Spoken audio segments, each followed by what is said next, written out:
Great to be back with everyone, learning Sefer HaChinuch, learning our 613 mitzvot, the Taryag mitzvot.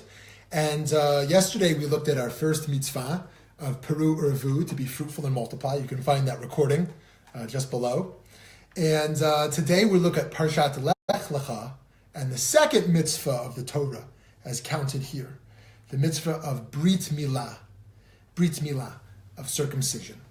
And the Sefer HaChinuch writes, Yesh ba mitzvat aseh achat v'hi mitzvat Milah. This mitzvah here, mitzvat aseh.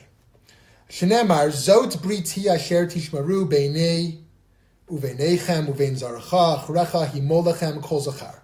As it says here in Bereshit in Genesis 17:10, this is my covenant, which you shall keep between me and you and your descendants after you, this eternal covenant. Every male among you shall be circumcised. And we see this idea again over in Tazria in Leviticus 12:3, where it says, Uvayom hashmini yimol basar orlato. Over here, that on the 8th day, the flesh of your foreskin shall be circumcised. So here we learn about the concept of the 8th day. Now, we can talk about Brit Milah literally for hours, for days, for weeks. We could do a whole year on studying this fascinating concept. We're just going to take a number of minutes to touch on a few of the issues, and I would encourage folks to send in questions, send in thoughts or perspectives or challenges on how you think about this mitzvah. So Milah, of course, means circumcision, but Brit means covenant, right? The covenant through Milah, or the covenant of Milah. And covenant is foundational to Jewish thought, right? Essentially that we are bound up as a family through a moral and spiritual responsibility with God. That God has given us a unique mission. HaKadosh Baruch Hu has charged us with a unique role in the world. And the Brit Milah is a reminder of this special covenant, of this special Brit. And this Brit has carried us for thousands of years, for millennia, for the Jewish people to survive and remember our unique obligation through Torah and to bring heaven down to earth, to sanctify the world. Of course, my beloved teacher, Rabbi Dr. Yitz Greenberg, argued controversially, but very powerfully, that in the Shoah, that in the Holocaust, God broke the covenant, right? That there was a two-way covenant, essentially. And with the Holocaust, with God's promise to maintain us, that was broken. Now, this may sound heretical, but I think it's actually a faithful position, because as people left faith, Rav Yitz was saying, no, let's still affirm it. It may not be obligatory in a top-down fashion like it once was, but in modernity, we need to be a choosing people. So let's re-choose the covenant, he argued, right? Which is actually a position of faith more than one of rejection. And he spent his entire life and career in rabbinate trying to engage people in reaffirming the covenant, reaffirming the Brit. So Abraham, interesting enough, receives the mitzvah, so he, of course, has to perform the Milah on himself. But interesting enough, in Bereshit Rabbah 42:8, it indicates that the Milah actually existed before Avraham Avinu, right? Before this command even exists. That it's true that the covenant didn't exist, but the concept of Milah existed, and historians suggest the same thing, that the concept of Milah existed, but then it was actualized or transformed into this spiritual mandate, into this covenant over here in Genesis. Avot Rabbi Natan 2:5 says that Adam Harishon, the first person, Adam, in the world, was actually born mahul. He was already born circumcised, because he was born in some spiritual sense as a perfect being. So he was already actualized in this sense. But then it says over in Sanhedrin 38b that after the Chet, Adam pulled his foreskin to cover his circumcision, which is just a fascinating Gemara to look at. Essentially, that out of the shame of his nakedness, this included this dimension as well. So we see that Milah exists earlier, and then with Avraham it becomes actualized, even though there's a rabbinic imagination around Gan Eden, around the Garden of Eden. And of course, remaining in the Tanakh for just a little bit, We see over where the Milah is really abused. If you look at the very difficult chapter in Bereshit 34, in Genesis 34, with the rape of Dinah, which is incredibly disturbing, where Yaakov's youngest daughter gets raped, and her family, of course, wants revenge for this. And when one of the Canaanites, Shechem, is the one who rapes Dinah, and then says he loves her and he wants to be with her and wants to marry her and join Klal Yisrael, join the Jewish people, Yaakov declares that the Canaanites and his family could intermarry with the Israelites as long as all the males engage in Milah, as long as all the males engage in Milah, in circumcision.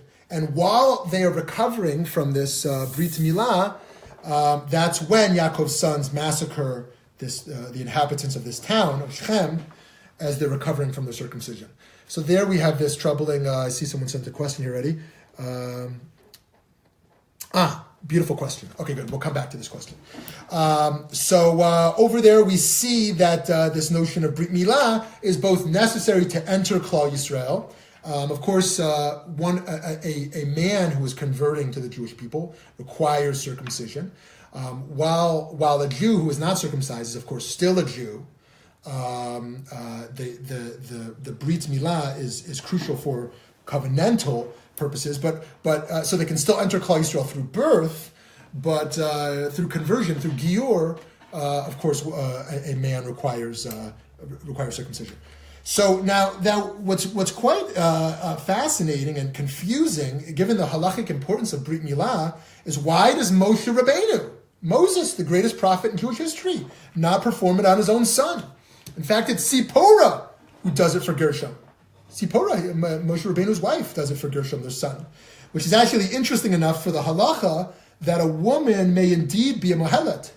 Of course, we saw Sipporah do it, right there. Sipporah, Moshe's wife, serves as a mohelet, and of course, it's a kosher milah. And if you look in Maimonides in the Mishnah Torah, Yad Chazakah, and in Milah 2:1, and actually my Rosh Yeshiva from Chovevei, Rabbi Dov Linzer, recently wrote an interesting article on this issue as well, if you want to explore it more. Given the nature of the mitzvah, they say men are preferred as a moil. And in my life, I've never seen a woman mohelets perform this, but it is crucial that we know that is halachically permissible.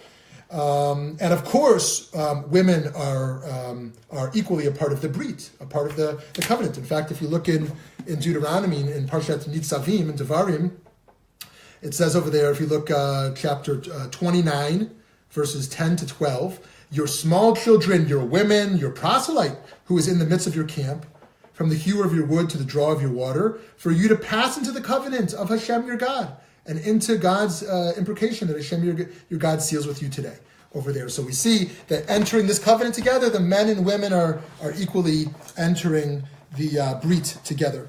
Now, interesting, the Bechor Shor says, trying to find this gender parity, that menstruation blood actually is similar to the blood of Brit Milah.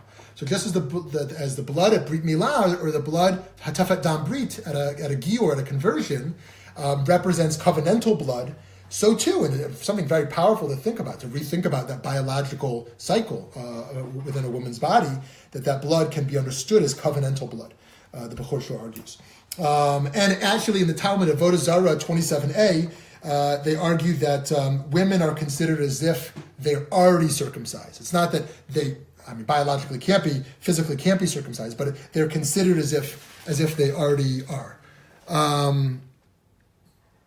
Right. Okay. Good. Another interesting question that's coming. Actually, this is a good time to take this one since it's on this. Actually, let's come back to that in just a moment. Okay. So, in addition to the Moshe case, another interesting case of kind of neglect of the mitzvah is where the Israelites, after leaving Mitzrayim, after leaving slavery, they're in the desert for 40 years, and they're wandering, and it appears they may be neglecting fulfilling the mitzvah. That's one way to read this story, at least, because as soon as Moshe's successor, Yehoshua, is arriving to initiate the conquest of Canaan, enter the Holy Land of Israel, we see that there's a command to circumcise all the males who've been born during the years of wandering. So someone might say, we want to actualize the mitzvah within the Holy Land, but it seems as if they're, for some reason, not engaging in this mitzvah itself. So there's a number of problems to think about. One of the problems today is that many Jews are actually opting out of the mitzvah of Brit Milah today. I say many. I haven't seen statistics. I'd be fascinating to see, but more people are asking me the question. Now, I'm not talking about the forces of for legislation. There are those I've heard of. I think it's Santa Barbara. I think I heard something in Berkeley also, where there's activist groups who are actually trying to legislate to make it forbidden in American law to have circumcision. There's places in Europe as well. I'm not talking about that. Now, some of those folks are clearly anti-Semites, and some of them are just principled people who believe in this. But I'm talking here about Jews who are either very alienated from Jewish life, or some who are actually deeply engaged in Jewish life, but by, in some cases, indifference, and in more cases, I'm seeing more and more, by moral principle, feel that they do not want to engage in circumcision for their sons. Not only because of the pain of that day, but because of a sense of diminished sexual pleasure later in life, a sense that it's sort of an old barbaric principle which we need to evolve beyond. And I'd say, I believe that we should make our best case for Brit Milah and why it's crucial, covenantally and historically, and what it means. But I think we should also be very careful not to alienate other Jews who are looking to connect to Klal Yisrael and Torah Yisrael and Medinat Yisrael, and find that this mitzvah is very challenging for them. That this practice doesn't feel right for them. And I think just yelling that it's an isur karet, it's a biblical prohibition that would separate them, cut them off from the Jewish people, is not persuasive nor in line with the inclusive ethos we should pursue. But I suspect that just as intermarriage a number of decades ago was not mainstream, and today the majority of the Jewish people are intermarrying, I suspect we're going the same way with circumcision. That today it's still the case that the high majority of the Jewish people are circumcised either through a moil or more commonly probably in a hospital. And that's a whole nother issue to explore another time of the hospital procedure. But that more and more may choose this. In one conversation I shared that it's a gift because if your child later, there might be a stigma on them, harder to get married if they don't have Brit Milah, and it'll be more painful to have the procedure as an adult. The response was, well, I think that the dynamics are changing. I think the stigma is going to change. So I'm not sure that'll be a problem for them. So that's one problem we have today to look at, is this changing understanding. Another problem, as someone I see asked the question already, thank you for that, is that the more you marginalize half the Jewish population for whom it doesn't apply, the more importance we put on the mitzvah. So rather than diminishing the mitzvah of Brit Milah, which I just don't think is authentic to the tradition, I would rather really see us do a much better job at celebrating the birth of girls. I know sometimes many families don't fly to town unless it's a bris. But if it's a girl, they don't fly to town for the simcha. And the simchat bat, the importance of a simchat bat, of having a real ceremony, a real service to celebrate the daughter and her entrance into the Brit and into the Jewish people, and taking this very seriously. So it's true that even though we may embrace an egalitarian ethos, that boys and girls, of course, have different biological functions. And that does pose a challenge here with Brit Milah. And I think the Bechor Shur kind of addresses that a little bit with viewing menstruation blood as covenantal blood in a sense. But I think it's a good challenge. And I think the question is more important than my answer, because I think that we're not doing a very good job in a lot of the religious segments of the community at including women's leadership, at valuing Jewish girls as we do Jewish boys. And so it's a very serious It's a very serious challenge. So thank you. So looking practically, for one, preparing for Brit Milah, we of course want to choose the right moil. I think part of that actually is that they reject metzitza b'peh, doing oral suction. This poses a serious risk of spreading herpes. Many of the moils from the moilim from some of the ultra-Orthodox community are engaged in doing metzitza b'peh. It's very problematic. So we want to make sure they're not doing that. We want to think about who we can honor in the service as readers, as sandek, who's going to hold the baby, who can pass the child, We want to remember to set up the Kisei Eliyahu, which is actually quite interesting, actually. So the Shulchan Aruch in Yoreh in 265:11 talks about the custom to set up a chair for Eliyahu Hanavi, the prophet that we sing about at Havdalah, at the bris. And the Vilna Gaon in the Bir Hagra, Yoreh 265, also 43, he gives the source for this practice from a midrash in Pirkei Rabbi Eliezer, which is a fascinating midrash, actually, that when the Jewish people were very committed in keeping Brit Milah until the kingdom of Israel was split into two. And the northern wicked kingdom prohibited Brit Milah. They banned it. And Eliyahu Hanavi stepped up and said that it wouldn't rain. It wouldn't rain in the land until this harsh decree was rescinded. And because of this, the Midrash says in Pirkei Rabbi Eliezer that God appeared to Eliyahu Navi and said that he would have a very special reward, that at every Brit Milah there would be a chair honoring this moment of what it means to stand up for the Jewish people and stand up for the mitzvot. My teacher, Rabbi Avi Weiss, talked about how holy these moments are at a Brit. Difficult. I mean, it's my wife has always found it challenging, especially at our own son's bris. But he talks about how that when we hear the cry of the baby, the gates of the heavens are opened, and it's a special time for tefillah, a time for prayer. At the time when we hear this cry, and that cry represents the cry of the Jewish people throughout history of what we've experienced.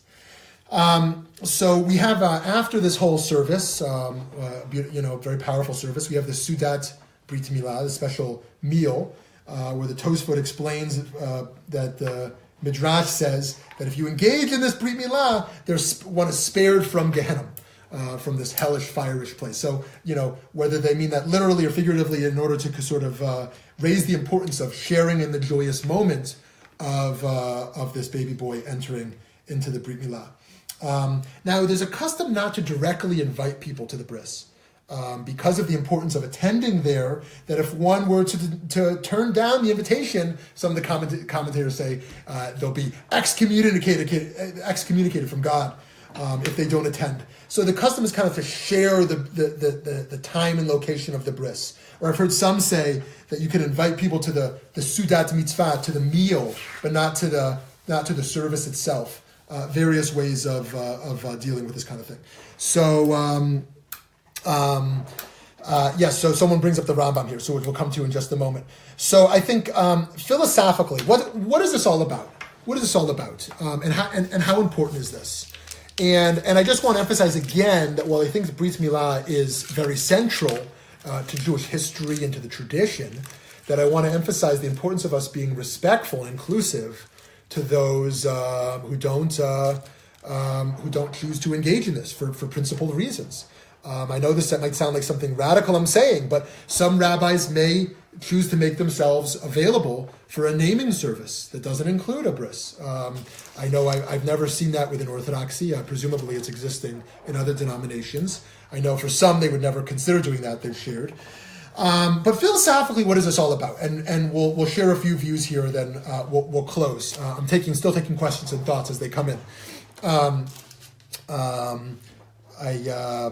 So first, one view is that it's a chok. It's a chok. That we don't know what this is about, the reason, and that it's merely a chok.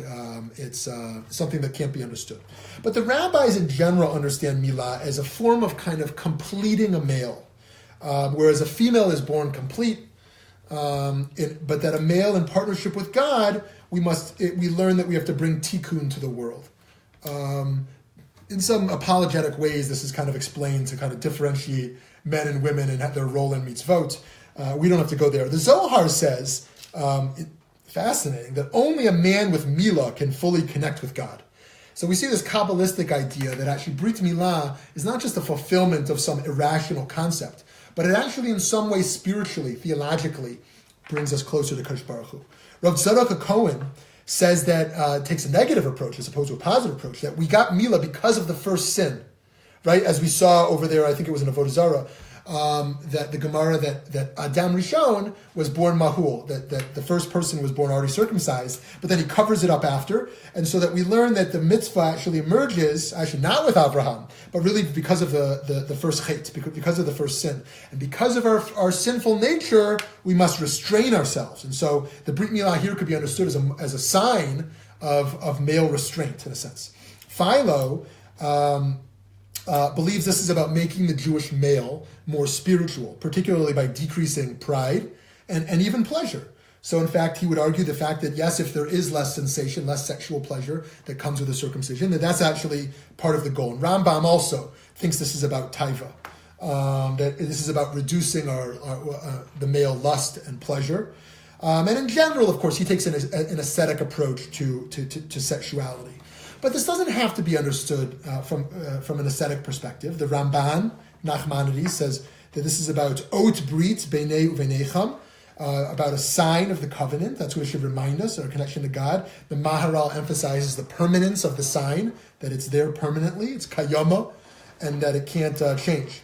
In Nedarim 32a, they claim that Milah is equivalent to all the other mitzvot. They want to make it that significant.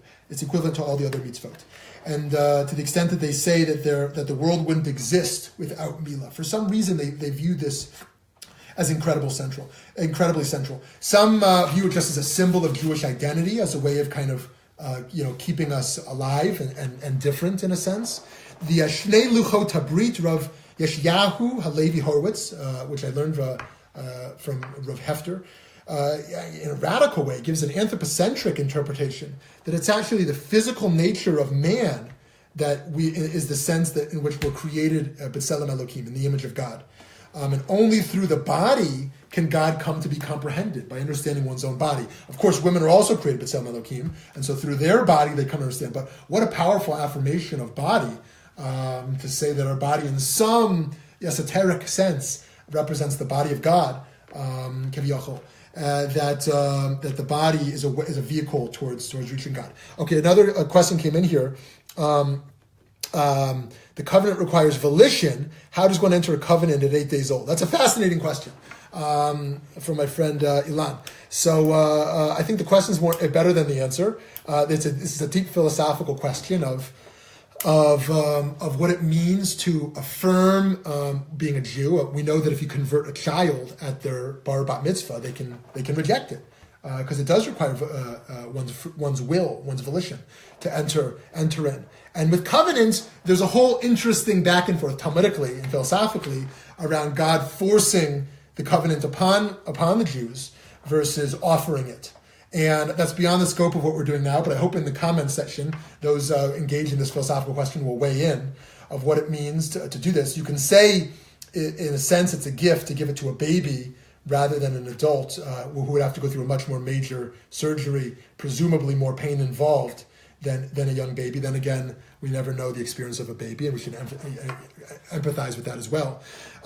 Okay, so let's close with the chinuch here. Again, we're in Mitzvah 2 of the Sefer Chinuch. And he says, "V'ha'am hanivchar chafetz Hashem yitbarach lahashlim techunato." That God desires for Klal Yisrael, for the Jewish people, to perfect their character. V'ratzal lihiyot hahashlama al yedei ha'adam v'lo v'ra'o shalem mibeten. Lirmoz elav ki kasher tashlum surat gufo al yado kain biyado lahashlim surat nafsho behetcher pu'ulotav. So quite fascinating that God did not create humans perfect from the womb in order to suggest to us that we can help to be a part of the perfection through our physical form, to teach us that all the more so through our deeds we can come to perfect the world in partnership with God. That if you it only takes 5 minutes in the news to realize this world is far from perfect, the amount of suffering and injustice and oppression. And that Brit Milah is a reminder of that. It's a reminder of the suffering and injustices that exist, and that in partnership with God, our role is tikkun olam, to bring repair to the world. Of course, this isn't the only way to have this kind of reminder. And again, we have the gender imparity here as well, lack of parity. But But here we see, in a beautiful explanation from the Chinuch, that the mitzvah is reminding us that God does not repair the world, God's self, but charges us to do that here. That is ultimately our mission. So why is this on the 8th day? The notion of Milah min hateva, that the first 7 days represent nature and the 8th day is beyond nature. The first 7 days, God creates the world, 6 days of work and a day of Shabbat, a day of rest. And the 8th day, it's in our hands. God is mitzamsem, Kadosh Baruch Hu retreats from the world in order to give us free will. And the Brit reminds us of this gift of giving us real free will to work on the world, and that itself is miraculous. So I give us all the bracha that we continue to affirm the Brit in our own unique ways and cherish the beautiful gift of the mitzvot and of the Torah and of the covenant with Hashem that ultimately reminds us to bring repair to the world. Thanks so much.